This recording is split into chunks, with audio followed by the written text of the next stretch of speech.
ассалому алайкум бинандагони гиромӣ, барномаи иттилоотии ахборро мустақиман манзуратон менамоем. имрӯз дар барнома роғун рамзи нерӯ, ваҳдат ва ояндаи дурахшони Тоҷикистон. Ин иншоати аср на танҳо рамзи иродаи қавӣ ва меҳнати созандаи мардуми Тоҷикистон, балки қадами устувор ба сӯи рушди иқтисодӣ, истифодаи нерӯи тозаи барқ ва ояндаи сабзи кишвар аст. роғун ифтихори миллат, нерӯи фардо ва кафили пешрафти Тоҷикистон. садоқат ва шуҷоати ҷавонмардони бо нангу номуси ватан мебошад. раванди корҳои созандагӣ вусъат меёбад. Дар саросари кишвар корҳои ободониву бунёдкорӣ бо маром идома дошта, омодагӣ ба ҷашни 35-солагии истиқлоли давлатӣ дар маркази таваҷҷӯҳ қарор дорад. саҳми сокинон дар амалишавии ҳадафҳои ҳукуматии мамлакат. амнияти ғизоӣ ҳадафи чорум, рушди кишоварзӣ, кафолати фардои устувор. Дар кишвар ҷиҳати афзоиши истеҳсоли маҳсулоти ватанӣ, истифодаи самараноки замин ва таъмини бозор бо маҳсулоти хушсифат тадбирҳои амалӣ идома доранд. масъулият ба хотири ояндаи пурбор. шарҳи ин ва дигар хабарҳо дар нашри муфассали барномаи иттилоотии ахбор. бунёди нерӯгоҳи барқи обии роғун танҳо амалишавии лоиҳаи бузурги гидроэнергетикӣ ва тарҳи иқтисодию муҳандисӣ набуда, балки майдони санҷиши садоқатмандӣ ба ватан ва ояндаи давлат, ифодаи нангу номуси миллӣ ва нишонаи ҷавонмардиву соҳибватанист. сохтмончиону муҳандисони шуҷои ватан, ки аз тамоми шаҳру ноҳияҳои кишвар барои бунёди ин нерӯгоҳ камари ҳиммат бастаанд, корҳои сохтмониро бо сатҳу сифати баланд анҷом медиҳанд. ҳамкорони мо аз раванди корҳои сохтмонӣ гузориш медиҳанд.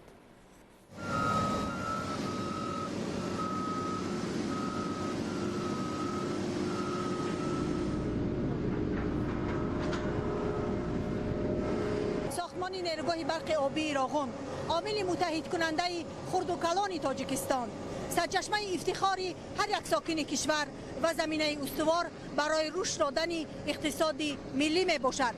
дар айни ҳол дар сохтмони бузургтарин иншооти гидроэнергетикӣ нерӯгоҳи барқи обии роғун зиёда аз 20 000 мутахассисони соҳибтахассус кору фаъолият доранд, ки аз ин нишондиҳанда наздики 19 000 мутахассисони маҳаллӣ ташкил медиҳанд.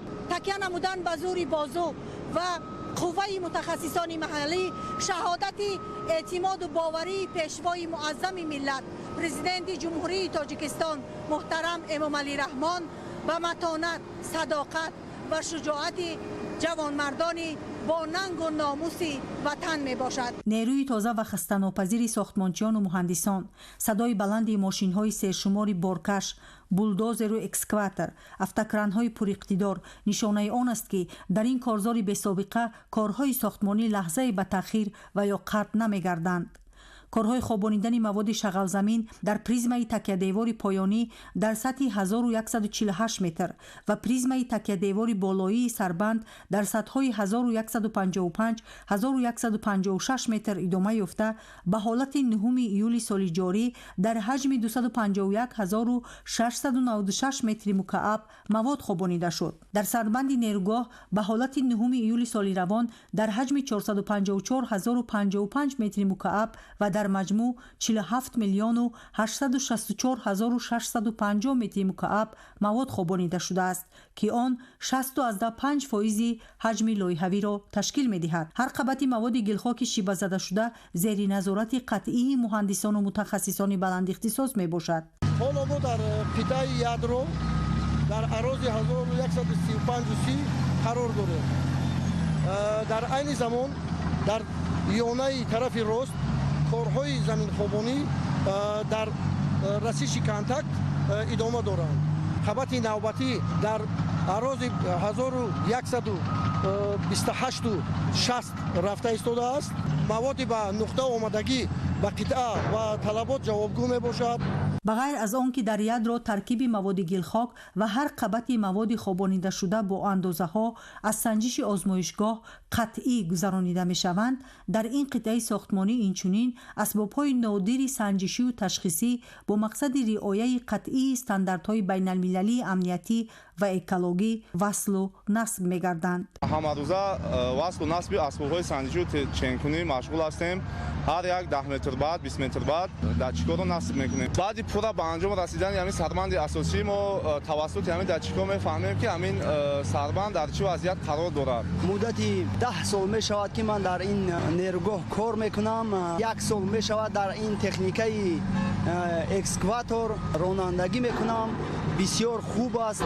سپاسگزاری به جناب عالی میکنیم که یگان کمبودی نداریم. ما به دولت خودمون صادقانه خدمت میکنیم. با مقصد مستحکم و استوار بودن سربند بلندترین انشاءات گیدروانرژتیکی دنیا در کان هبده نیروگاه مواد گلخاک با اندازه‌های گوناگون کارکرد کرده می شود. امشب و روزها در کان رقم 17 کارکرد و ذخیره مواد گلخاک در سطح بلند جریان دارد. موادهای ما از سه قسم عبارت است که مواد 0.20 برای کنجهای خبات راست و چپ استفاده می شود و مواد 0.50 داریم که این هم برای خبات‌های چپ و راست استفاده می‌بریم و مواد 0.200 هست. ما اینها رو برای مرکز سربند استفاده می‌شود.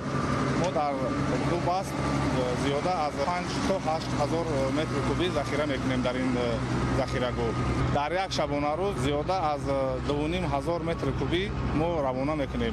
60 کوب مواد 0.20 روانه می‌کنیم و 440 کوب مواد 0.50 روانه میکنیم و 1860 کوب مواد 0.200 روانه میکنیم در یک شبانه روز. امروزها در تالار ماشین‌ها کارهای ساختمانی برای به کار درآوردن اگریگات سیوم نیروگاه برق آبی راغون که در سال 2027 پیش بینی گردیده است جریان دارند. دستاورد و موفقیت و پیشرفت کار در این میدان سازندگی این نتیجه زحمت سازنده و دلاوری‌های فرزندان باننگ و ناموس تاجیکستان میباشد که لحظه به لحظه روزی تاریخی به انجام رسانی بنیاد کاخ نو را نزدیک می نمایند. با اعتماد قوی می توان گفت که نیروگاه برق آبی راغون با نور و روشنی جاویدانش نه تنها برای تحولات اقتصادی و اجتماعی تاجیکستان بلکه برای رشد تمام دولت‌های منطقه منفعتناک است. در اگنتی نظارت مواد نشاور نزد پرزیدنت جمهوری تاجیکستان جلسه شورای هماهنگسازی اوید به پیشگیری سوی استعمال مواد نشعه‌دار با اشتراک معاون سروزیر کشور دلربا منصوری برگزار گردید. شرح بیشتر در تهیه زرابیدین شیرینزاده.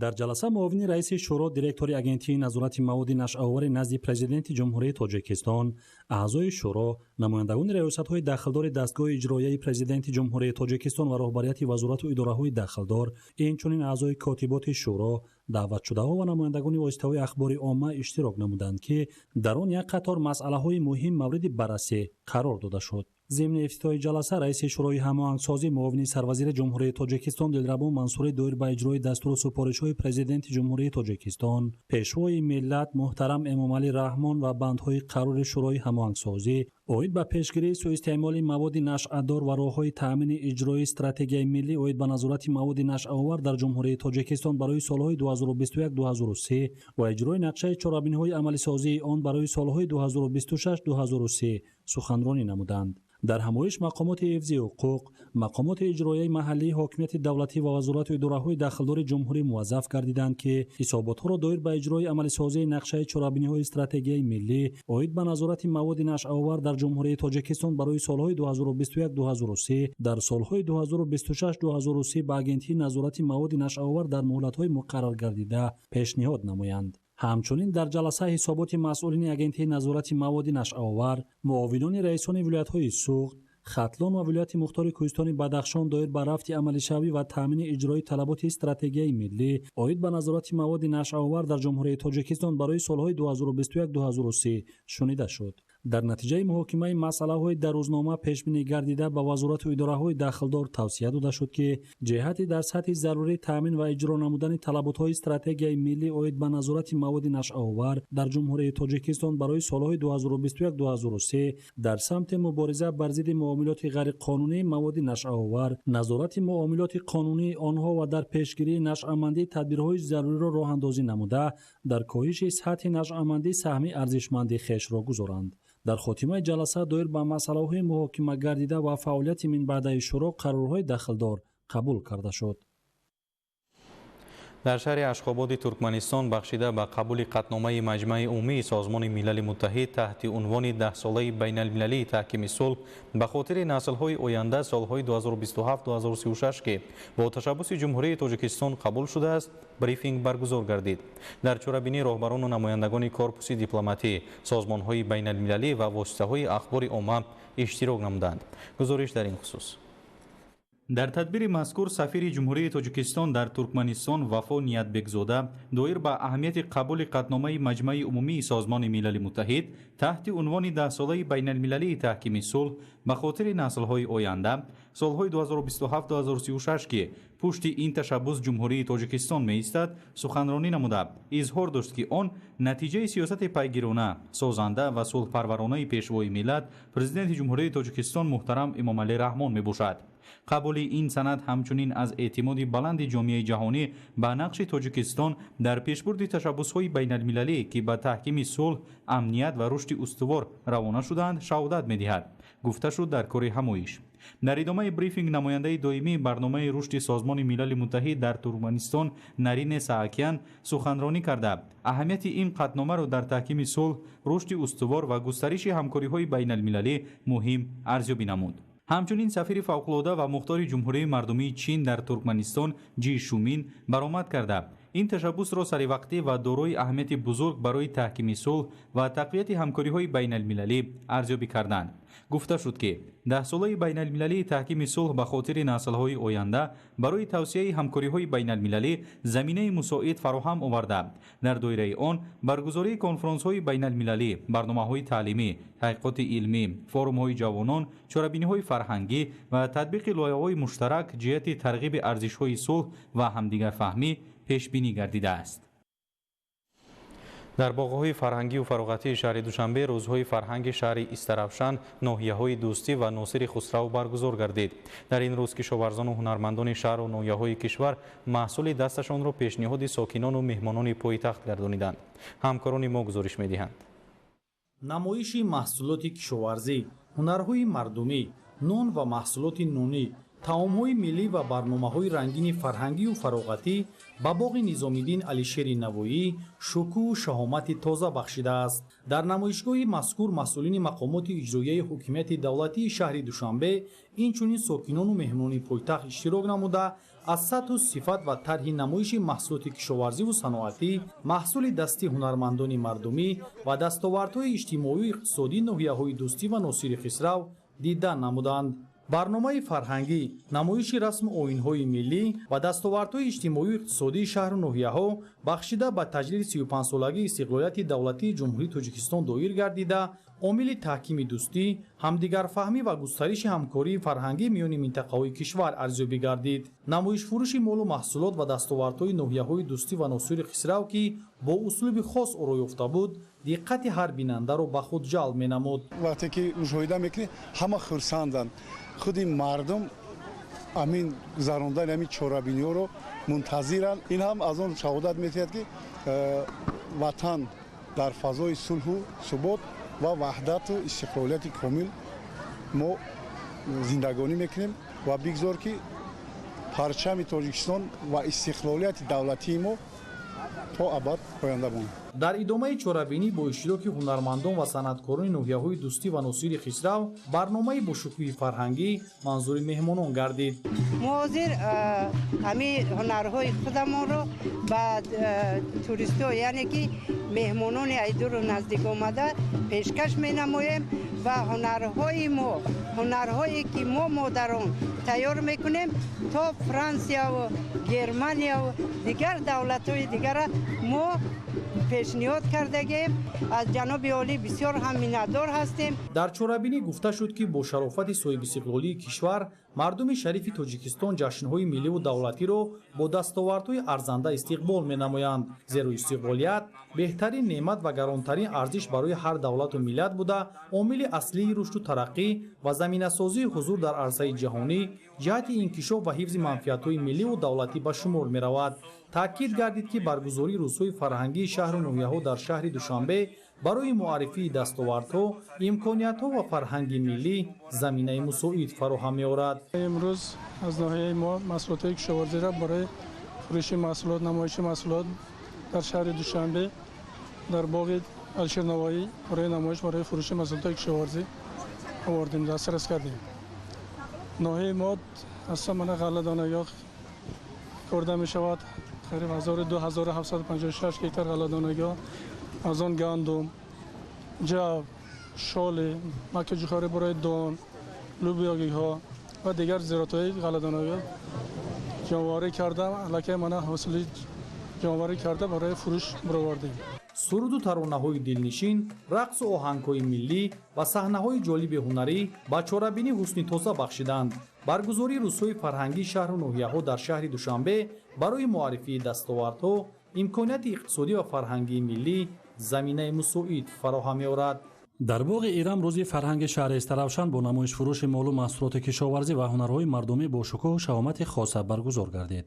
дар чорабинӣ намояндагони вазорату идораҳо, сохторҳои давлатӣ, сокинону меҳмонони пойтахт, инчунин сайёҳони дохиливу хориҷӣ иштирок намуданд. намоишгоҳ фарогири маҳсулоти кишоварзӣ, меваю сабзавоти тару тоза, молҳои саноатӣ, ҳунарҳои мардумӣ, таомҳои миллӣ, дастовардҳои иҷтимоию иқтисодӣ ва намунаҳои фарҳанги ғании шаҳр буда диққати меҳмононро ба худ ҷалб намуд. امروز از شهر استراوشان تمام ساح‌ها صنعتچیان برای نمایش دستاویزهای خود با هنرهای مردمی خود باز هم این باغ کشور را باز نیز آرا دادیم. ما باز هم برای به خاطر پیشواز گرفتن 35 سالگی استقلالیت کشورمان باز هم کمر همت می‌بندیم. истаравшан бо ҳунарҳое чун заргарӣ, оҳангарӣ, кортсозӣ, сӯзанидӯзӣ, кандакорӣ, кулолгарӣ, қолинбофӣ ва шонатарошӣ шӯҳрат дорад. ҳар ҳунар аз насл ба насл интиқол ёфта имрӯз низ бо шукӯҳи нав эҳё мегардад. истаравшан имрӯз ба макони рӯнамоии ҳунарҳои суннатии тоҷикӣ табдил ёфтааст. кишоварзони шаҳри истаравшан имсол ҳаҷми маҷмӯи маҳсулоти кишоварзиро ба 503 миллион сомонӣ яъне 122% иҷро намуданд. соли равон кишоварзони шаҳри истаравшан наздик 18000 гектар кишти ғалладона, 3700 гектар кишти картошка, қариб 3200 гектар кишти сабзавот гузарониданд. дар қисмати расмии чорабинӣ ки бо иштироки масъулини мақомоти иҷроияи ҳокимияти давлатии шаҳри душанбе, вазорату идораҳои дахлдор ва шаҳри истаравшан доир гардид, иштирокчиён иброз намуданд ки дастовардҳои имрӯзаи тоҷикистони соҳибистиқлол маҳсули сиёсати хиратмандона ва созандаи президенти ҷумҳурии тоҷикистон муҳтарам Эмомалӣ Раҳмон мебошад. таъкид гардид ки маҳз бо шарофати сулҳу субот, ваҳдати миллӣ ва сиёсати бунёдкоронаи пешвои миллат тамоми минтақаҳои мамлакат аз ҷумла шаҳри истаравшан ба марҳилаи нави рушду пешрафт ворид шуда ба яке аз шаҳрҳои пешрафта ва таърихии ҳунармандӣ ворид гаштааст. дар идомаи чорабинӣ барномаи бошукӯҳи фарҳангӣ бо иштироки ҳунармандон ва санъаткорони шаҳри истаравшан манзури меҳмонон гардид. дар фасли тобистон талаботи растанӣ ба об зиёд мешавад. таносуби мазкур ин шабрӯзҳо бештар гардида зарурат ба миён меояд ки ин чорабинии агротехникӣ бо истифода аз шароит шабона анҷом дода шавад. кормандони раёсати истифодабарии роҳҳои ноҳияи шоҳмансури шаҳри душанбе ниҳолони дарахтони сояафкану ороишӣ ва гулу буттаҳоро дар давраи паст шудани дамои ҳаво об медиҳанд. лолаи баҳриддин гузориш медиҳад. акнун бо паст шудани шиддати гармӣ ва мӯътадил гардидани ҳарорат, кормандони раёсати истифодабарии роҳҳои ноҳияи шоҳмансури шаҳри душанбе ниҳолҳои дарахтони сояафкану ороишӣ ва гулу буттаҳоро об монда истодаанд. чунин тадбири агротехникии шабона роҳандозӣ гардида ба хотири саривақт дастрас шудани об ба растанӣ анҷом дода мешавад. пешгирӣ аз бухоршавии бемаврид, пайдо кардани қобилияти ҷабиши об, гузариши раванди мӯътадили физиологӣ дар растанӣ ва муҳимтар аз ҳама самараи иқтисодии меҳнат аз бартариҳои обмонии шабона аст. чунин иқдом бо назардошти гармии рӯзонаи ҳаво суратнок идома ёфта, ҷиҳати расидан ба ҳадафҳои муайян гашта ба роҳ монда шудааст. рӯз гарм, шабҳо салқинтар ҳастанд. ба растани обу ғизо шабона бештар дастрас мегардад. ҳаминро ба инобат гирифта обмонӣ дар шаб роҳандозӣ гардидааст. об бухор намешавад, самаранокиаш бештар аст. мутахассисон обро шабона ба он хотире мемонанд ки дар вақти гармӣ обмонӣ манфиат надошта ба растанӣ таъсири бад мерасонад. бино ба хулосаи коршиносон, агар 30% сабзиш аз технологияи дурусти шинонидан вобаста бошад, пас 70% он аз иҷрои корҳои агротехникӣ аст ки обдиҳӣ дар ҷои аввал аст. ба ҳар як кӯчаи ноҳия ماشین‌های آبپاش وابسته گردیدند تا به امروز از روی نقشه ترتیب داده خود ماشین‌های آبپاش ریاست کار و فعالیت کرده ایستادند. در توازن ریاست استفاده بری راه ناحیه شاه منصور شهر دوشنبه 72 عدد تکنیک و مکانیزم قرار دارند. از این مقدار 20 عددشان ماشین‌های آبپاش، یعنی ماشینایی که هر روزه برای آبمانی گل و درخت و بوتا سفربر کرده می‌شوند. ماشین‌های آبپاش از ساعت 8 مگاهی برآمده به آب ماندن میسازارها وابسته می‌شوند تا 6 صبح صادق. تمام کوچه و خیابان‌هایی که در حدود ناحیه شاه منصور قرار دارند به پرگی آب می‌مانند. гармии мӯътадил, ҳаво, нармӣ ва ғизо панҷгонаи зарурӣ ба растанӣ аст, аммо таъсири бештари яке аз онҳо ба инкишофи он таъсир мерасонад. чунин тадбири агротехникӣ дар тамоми гулгашт ва боғҳои фарҳангии шаҳри душанбе гузаронида шуда, сабзиш ва муаттарии онҳо нигоҳ дошта мешаванд. дар натиҷаи боришот санаи 11 июли соли равон дар чанд деҳаи ҷамоати деҳоти шамтучи ноҳияи айнӣ сел фаромад. дар натиҷаи ин офати табиӣ манзилҳои истиқоматӣ, заминҳои кишт, хатти оби нӯшокӣ ва полезӣ зарар диданд. айни ҳол дар макони ҳодиса корҳои бартарафкунии оқибатҳои офати табиӣ идома дошта, ситоди ноҳиявӣ ҷиҳати муайян намудани хисороти расида ва расонидани кӯмак ба зарардидагон фаъолият дорад. гузориши ҳамкорони мо. дар деҳаҳои дарғу каздони ҷамоати деҳоти шамтуҷи ноҳияи айни корҳои бартарафсозии паёмадҳои офати табиӣ ва барқарорсозии инфраструктури зарардида бо суръати баланд идома дошта, рӯз аз рӯз вусъати бештар касб менамояд. айни замон корҳои барқарорсозии манзилҳои истиқоматӣ, кӯчаву пасткӯчаҳо, роҳҳои соҳили дарё, роҳҳои дохилии деҳа аз навсозии хатҳои интиқоли нерӯи барқ, барқарор намудани шабакаҳои оби нӯшокӣ, соилмустаҳкамкунӣ, кушодани маҷрои соҳиҳо ва ба масири муқаррарии худ баргардонидани ҷараёни об бо истифода аз техникаҳои пуриқтидор ва заҳмати шабонарӯзии мутахассисону сокинон бо маром идома доранд. бо ибтикори мақомоти иҷроия ҳокимияти давлатии ноҳияи айнӣ имрӯз аз тамоми ҷамоатҳои деҳоти ноҳия қувваи корӣ бо деҳаҳои зарардида, дарғу каздон сафарбар карда мешаванд. сокинони тамоми гӯшаву канори ноҳияи айнӣ бо ҳисси баланди масъулият, ҳамдигарфаҳмӣ ва ватандӯстӣ ба кӯмак шитофта дар корҳои тозакуниву барқарорсозии фаъолона иштирок доранд. ин ҳамбастагӣ ва ваҳдати сокинони ноҳияи айнӣ бори дигар собит месозад ки дар лаҳзаҳои душвори мардум бо якдигар паҳлӯ ба паҳлӯ истода барои бартараф намудани мушкилот нерӯи худро муттаҳид менамоянд. маҳз ҳамин рӯҳияи ягонагӣ ва ҳамдигардастгирӣ имкон медиҳад ки паёмадҳои офати табиӣ дар муҳлати кӯтоҳ бартараф карда шаванд. барои ҳарчи зудтар барқарор намудани шароити зиндагии сокинони зарардида саъю талош намуда истоданд. айни ҳол вазъият дар деҳаҳои дарғу каздон мӯътадил арзёбӣ мегарданд. бо идомаи корҳои барқарорсозӣ ва дастгирии мақомоти дахдор, инчунин бо заҳмати аҳли ҷамоатчигии ноҳияи айнӣ интизор меравад ки дар рӯзҳои наздик шароити зиндагии пурра ба ҳолати муқаррарӣ баргардонида шавад. дар солҳои соҳибистиқлолии кишвар маркази маъмурии вилояти суғд шаҳри хуҷанд бо бунёди иншооти таъиноти гуногун ободу пешрафта гардида, сатҳи иҷтимоии аҳолӣ ба маротиб боло рафт. дар ин давра дар шаҳр барои комил сохтани фароғати сокинону меҳмонон боғу гулгаштҳои замонавӣ бунёд гардида, шароити хизматрасонӣ дар сатҳи зарурӣ ба роҳ монда шуд. зоиршод тағоимуродзода мавзӯъро идома медиҳад.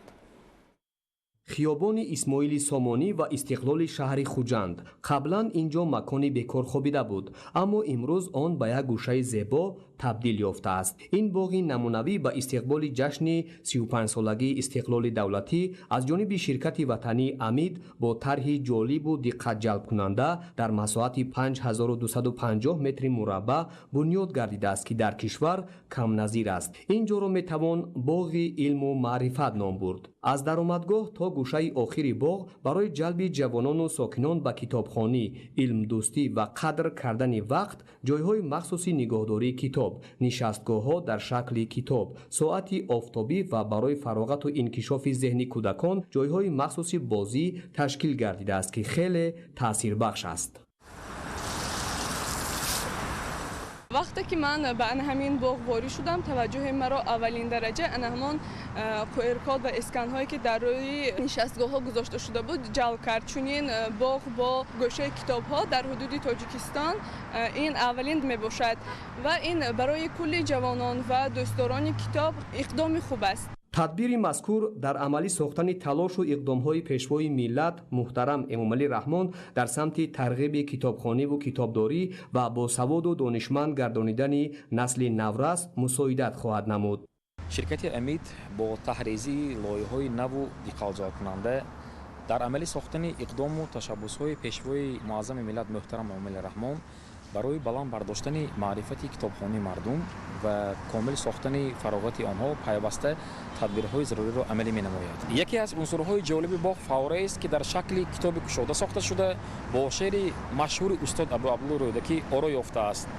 گلگشتی نو با 150 جای نشست و دیگر نقطه‌های معاصر خدمت‌رسانی می‌تواند در یک وقت تا 500 نفر را قبول نماید. جالبیت دیگر نصب ساعت آفتابی در یک گوشه باغ است که آن طبق خلاصه عالمان استرونومیا وقت را از روی حرکت آفتاب محض در همین نقطه دقیق نشان می‌دهد. در یک گوشه همین باغ یکی از بزرگترین ساعت‌های آفتابی در آسیای مرکزی که در شکل کره زمین و قلم ساخته شده است جایگیر می باشد.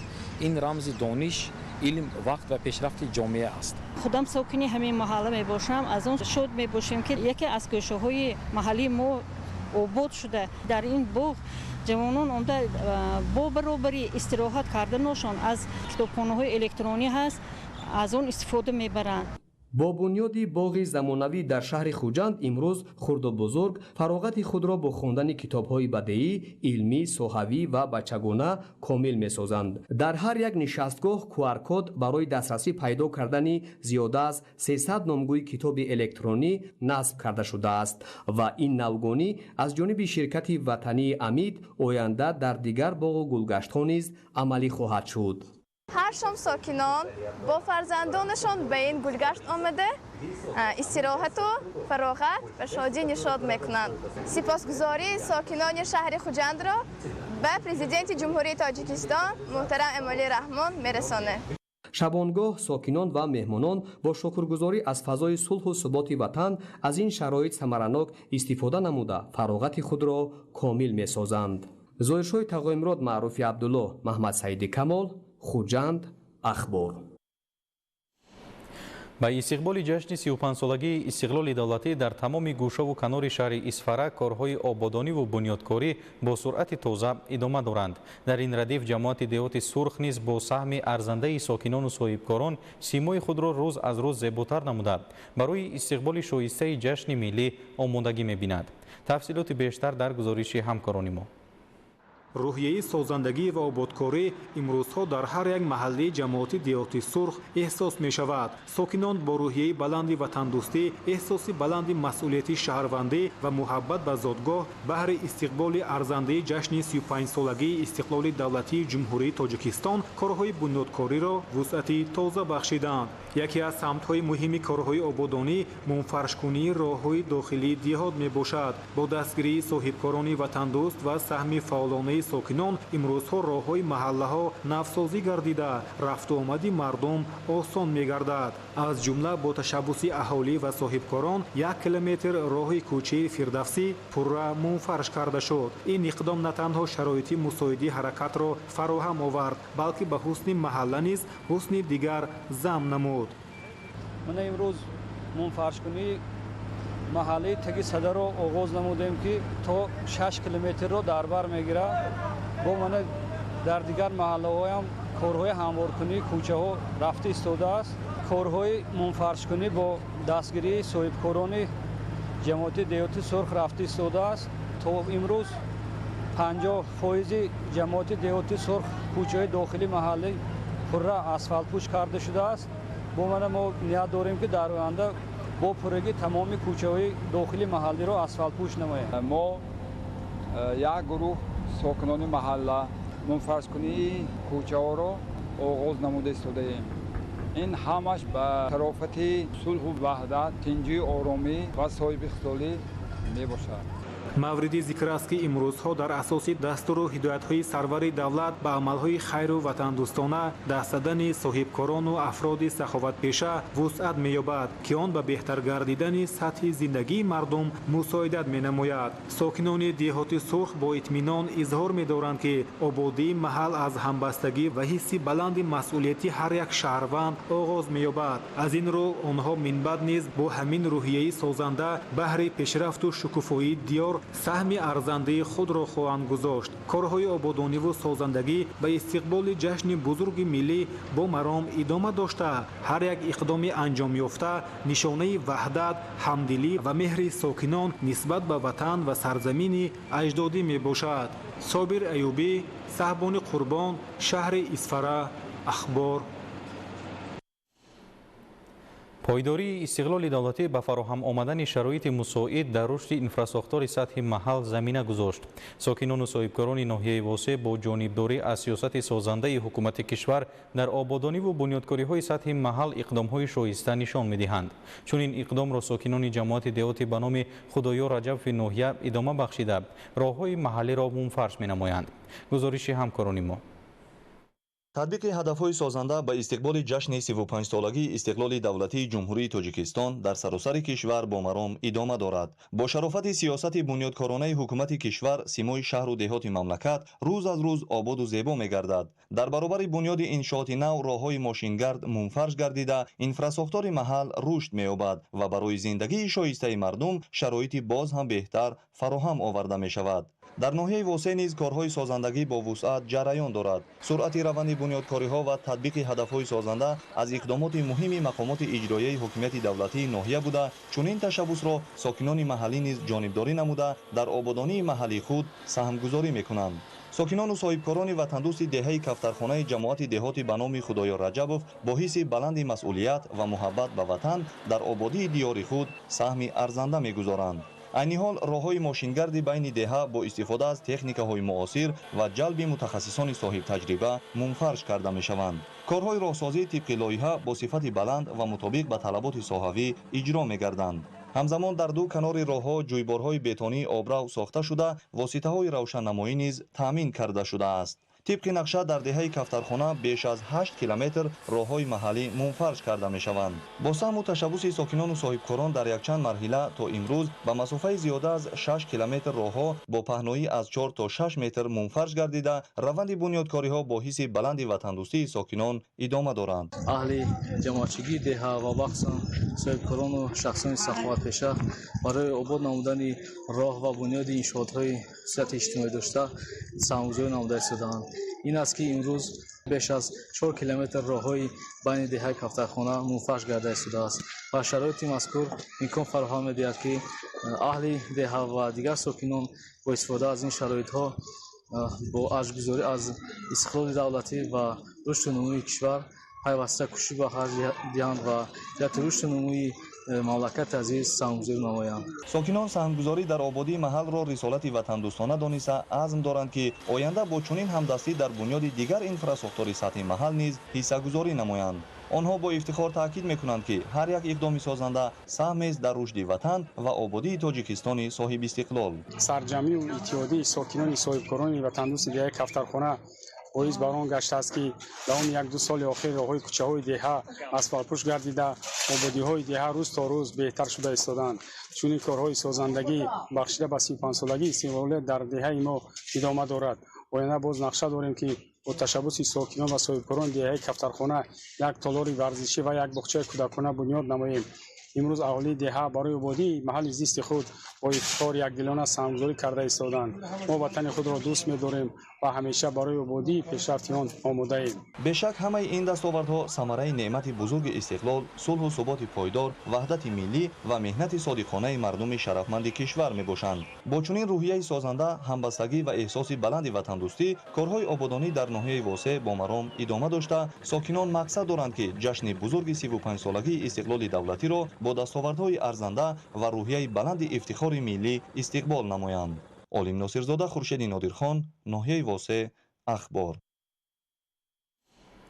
бунёди шоҳроҳи душанбе кулма аз муҳимтарин дастовардҳои ҷумҳурии тоҷикистон дар даврони 35 соли истиқлоли давлатӣ ба шумор меравад. ин масири стратегӣ кишварро аз бумбасти коммуникатсионӣ раҳо намуда барои рушди иқтисод ва густариши ҳамкориҳои тиҷоратӣ заминаи мусоид фароҳам овард. имрӯз тавассути гузаргоҳи дӯстӣ дар марзи тоҷикистону чин ҳазорҳо воситаи нақлиёти боркаш бо молу маҳсулот ва техника вориди кишвар мешаванд. доир ба аҳамияти ин масир ҳамкорони мо аз ноҳияи мурғоб гузориш медиҳанд.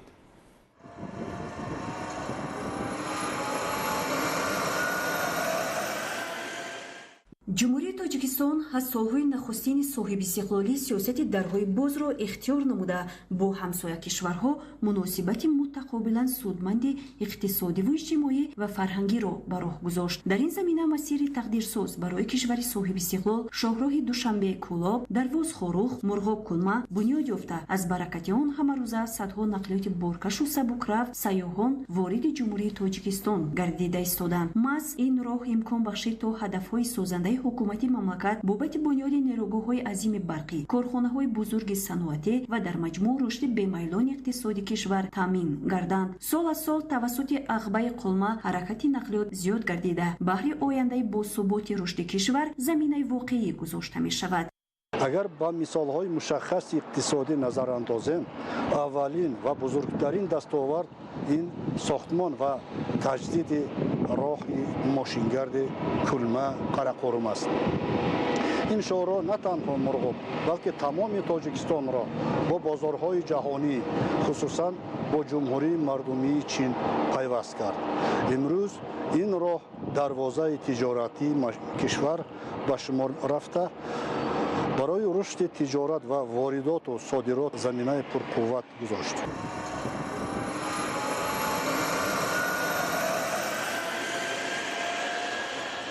мутобиқи маълумоти оморӣ тавассути гузаргоҳи кулма дар идомаи 3 моҳи соли равон беш аз 1500 нақлиёти боркаш, зиёда аз 3300 адад нақлиёти сабукрафт, инчунин автокрану боркунакҳои фронталӣ, техникаву таҷҳизот барои бунёди корхонаҳои саноатӣ, автобусҳои мусофирбар вориди тоҷикистон гардиданд, ки нисбати ҳамин давраи соли сипарӣ комилан зиёд мебошад. гузашта аз он тавассути ин ағбаи дӯстии рафтуомади сайёҳон низ тамоюли зиёдшавӣ дорад. кулма дар баландии 4365 метр аз сатҳи бар қарор дошта. дар ин ҷо ҷиҳати фаъолияти пурсамари гумрукиён ва ниҳодҳои дигари марбута шароити мусоиди корӣ фароҳам оварда шуд. бешак дар арафаи таҷлили 35-умин солгарди истиқлоли давлатии ҷумҳурии тоҷикистон рафтуомади нақлиёти боркашу сабукрафт тамоюли зиёдшавӣ дошта. аз баракати он кишвари тоҷикон обод ва рӯзгори мардум комилан беҳбудӣ ёфта истодааст. моҳираи тоҳир, муборакшоҳи рустам, ноҳияи мурғоб, ахбор.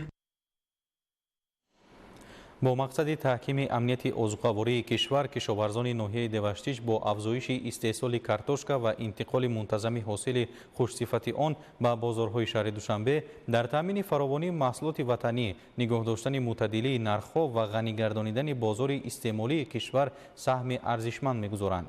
гузориши навбатӣ дар ин хусус. ноҳияи деваштич яке аз минтақаҳои асосии картошкапарварӣ дар кишвар маҳсуб ёфта, дар татбиқи сиёсати давлатии рушди соҳаи кишоварзӣ ва таъмини амнияти озуқаворӣ нақши муассир дорад. бо заҳмати содиқонаи кишоварзон ва истифодаи самараноки иқтидори заминҳои корам, ҳама сола дар ноҳия ҳаҷми истеҳсоли картошка афзоиш ёфта, бозори дохилӣ бо ин маҳсулоти муҳими озуқаворӣ таъмин мегардад. зимни сафари корӣ ба шаҳру ноҳияҳои вилояти Суғд пешвои миллат муҳтарам Эмомалӣ Раҳмон аз намоиши маҳсулоти кишоварзӣ ва майдонҳои васеи кишти картошка дар ноҳияи деваштич боздид намуда ба масъулон дастур дода буданд, ки ҳаҷми интиқоли картошка ва дигар маҳсулоти полизиро ба бозорҳои шаҳри Душанбе бештар намуда, дар таъмини фаровонии маҳсулот нигоҳ доштани мӯътадилии нархҳо ва дастрасии аҳолӣ ба маҳсулоти тару тозаи ватанӣ саҳми фаъол гузоранд. бо мақсади иҷрои саривақтии ин дастур, мақомоти иҷроияи ҳокимияти давлатии ноҳияи деваштич дар ҳамкорӣ бо бахши кишоварзӣ ва хоҷагиҳои деҳқонӣ тадбирҳои мушаххасеро роҳандозӣ намуда, рӯзҳои охир зиёда аз 8 мошини боркаши хурду бузург, ки қисми зиёди онҳоро картошкаи аълосифати ҳосили нав ташкил медиҳад, ба бозорҳои шаҳри Душанбе фиристода шуданд. ин иқдом ба таъмини фаровонии маҳсулот, нигоҳ доштани мувозинати нархҳо ва дастрасии сокинони пойтахт ба маҳсулоти босифати ватанӣ мусоидат менамояд. барои амалӣ гардани ин дастури сипоришҳо 8 автомобили пурбор картошкаҳои гуногун навро ба بازار دهقان و قسما به بازار مهرگانی شهر دوشنبه وارد کردیم و با نرخ‌های دسترس و اهالی شهر پیشکش نمودیم. هنوز این آغاز کار است. این اولین حاصل نو وارد شده است. ما کشاورزان ناحیه دیوشتیج شهرهای جمهوری را با کارتوشک‌های خوراکی و تخمی تامین کرده می‌توانیم. این سال حاصل نقص آمد، سال نقص حاصلناکی کارتوشک نقص میباشد. таъмини амнияти ӯзуқоворӣ яке аз ҳадафҳои стратегии ҷумҳурии Тоҷикистон ба ҳисоб рафта, ҳукумати кишвар барои рушди соҳаи кишоварзӣ, афзоиши истеҳсоли маҳсулоти ватанӣ ва таъмини бозорҳои истеъмолӣ бо маҳсулоти хушсифату рақобатпазир пайваста тадбирҳои судманд меандешад. дар ин раванд саҳми картошкапарварони ноҳияи Деваштиҷ назаррас буда, онҳо бо меҳнати софдилона дар татбиқи ин ҳадафи муҳими миллӣ нақши арзишманд мегузоранд. тавре таъкид карда шуд, кишоварзони ноҳияи Деваштиҷ минбаъд низ иҷрои дастуру супоришҳои пешвои миллатро сармашқи фаъолияти худ қарор дода, дар ҳамбастагӣ бо кишоварзон ҷиҳати афзоиши ҳаҷми истеҳсол, ҷамъоварии босифату саривақтии ҳосил ва интиқоли муназзами картошка ба бозорҳои шаҳри Душанбе ва дигар шаҳру навоҳии кишвар тадбирҳои муассир меандешанд. зеро таъмини аҳолӣ бо маҳсулоти худӣ, ҳифзи суботи бозори истеъмолӣ ва таҳкими амнияти озуқавории кишвар вазифаи муҳими ҳар як кишоварз ва масъули соҳа буда, саҳмгузорӣ дар ин самт хизмат ба манфиатҳои давлат ва ҷомеа мебошад. имрӯзҳо дар шаҳру ноҳияҳои кишоварзии вилояти Суғ ҷамъоварии сабзавоту полезӣ ва меваҷот бо маром идома дошта. Кишоварзон ҷиҳати саривақту беталаф ҷамъоварӣ ва пешниҳоди аҳолӣ намудани маҳсулот тадбирҳои заруриро амалӣ менамоянд. маҳсулоти кишоварзӣ назар ба соли гузашта фаровон буда дар шаҳру ноҳияҳои вилоят бо мақсади мусоидат ба кори кишоварзон ва таъмини сокинону меҳмонон бо маҳсулоти тару тоза, бозорҳои мавсимӣ ва дар шафати роҳҳои мошингард гӯшаҳои деҳқон таъсис дода шудааст. тафсилоти бештар дар гузориши Абдуваҳоби Абдусаттор ва Илёс Бобоҷон. бо мақсади таъмини сокинону меҳмонон бо маҳсулоти тару тозаи кишоварзӣ дар ду шафати роҳи Душанбе Чаноқ, ҳудуди шаҳру ноҳияҳои айнии Шаҳристон, Истарафшан, Деваштиҷ, Спитамен, Ҷаббор Расулов ва Масчӯҳи вилояти Суғд бештар аз 100 гӯшаи деҳқон ва чандин бозорҳои мавсимӣ ташкил карда шудааст.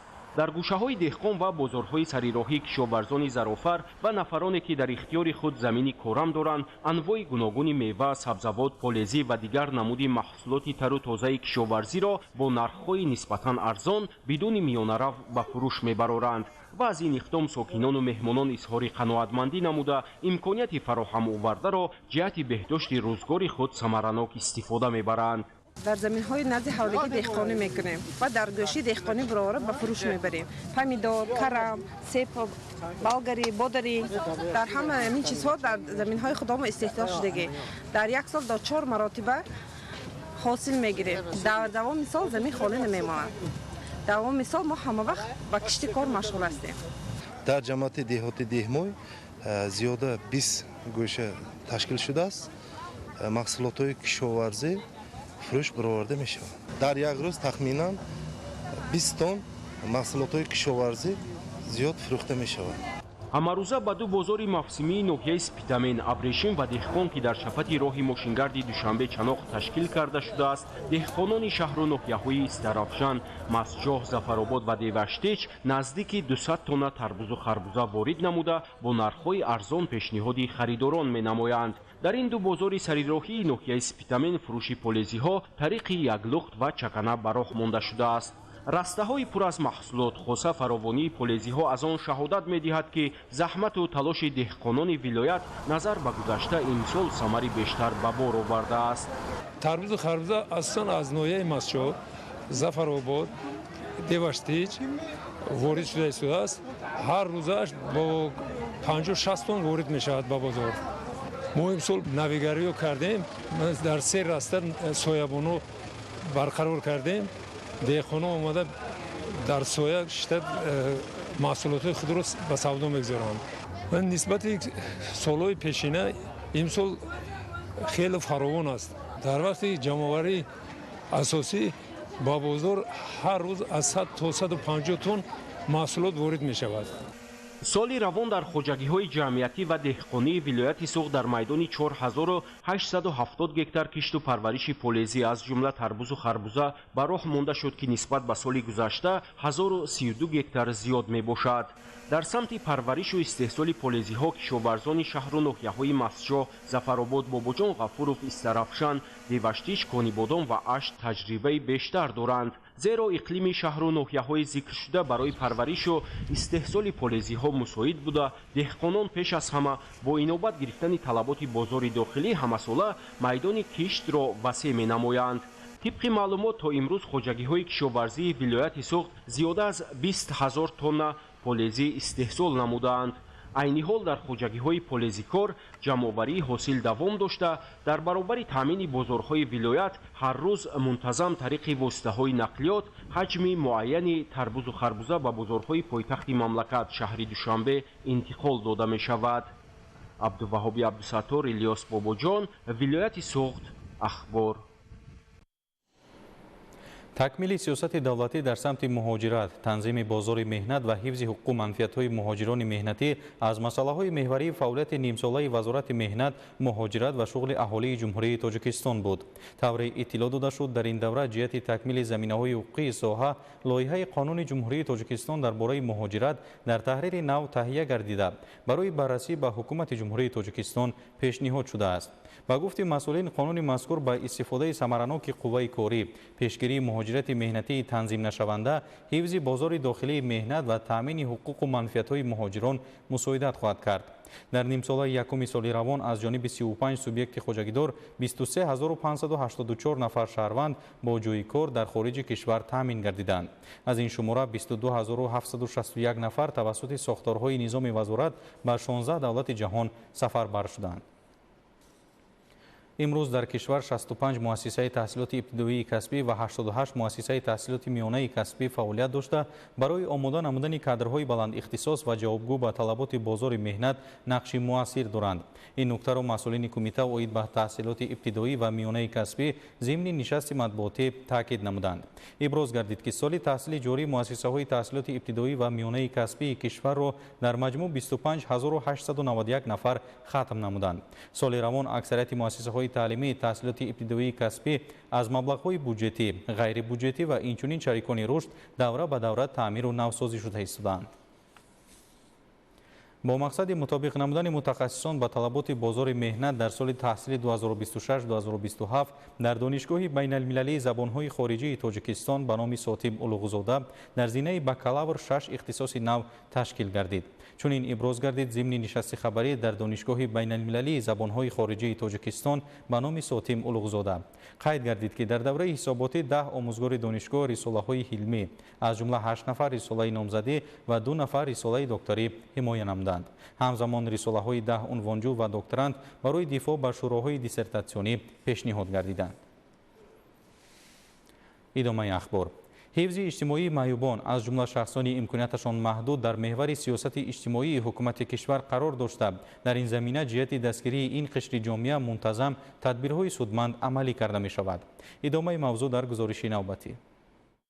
дар пайравӣ аз сиёсати инсондӯстонаи президенти ҷумҳурии Тоҷикистон пешвои миллат муҳтарам Эмомалӣ Раҳмон дар самти ҳифзи иҷтимоии маъюбон хоса шахсони имконияташон маҳдуд дар деҳаи гулистони ҷамоати деҳоти Сангтудаи ноҳияи Данғара аз ҷониби шахсони саховатпеша тадбирҳои хайриявӣ пайваста амалӣ карда мешаванд. аз ҷумла бо иштироки масъулони мақомоти иҷроияи ҳокимияти давлатии ноҳияи Данғара, фаъолони ҷомеа, сокинон ва шахсони имконияташон маҳдуд чорабинӣ баргузор гардид. дар ҳамоиш дар баробари андешаронии намояндагон, ки дастгириҳои давлатӣ дар самти ҳифзи иҷтимоии маъюбон таваҷҷӯҳи бевоситаи пешвои миллат муҳтарам Эмомалӣ Раҳмон ба ин қишри ҷомеа ёдовар шуданд, инчунин аз номи пешвои миллат президенти ҷумҳурии Тоҷикистон муҳтарам Эмомалӣ Раҳмон ба 150 нафар шахси имконияташон маҳдуди ҳудуди ҷамоат тӯҳфаҳо, сару либос ва дигар лавозимот лозимоти зарурӣ тақдим гардид. ҳадаф аз баргузории чорабинӣ дар амал татбиқ намудани сиёсати иҷтимоии пешгирифтаи ҳукумати мамлакат,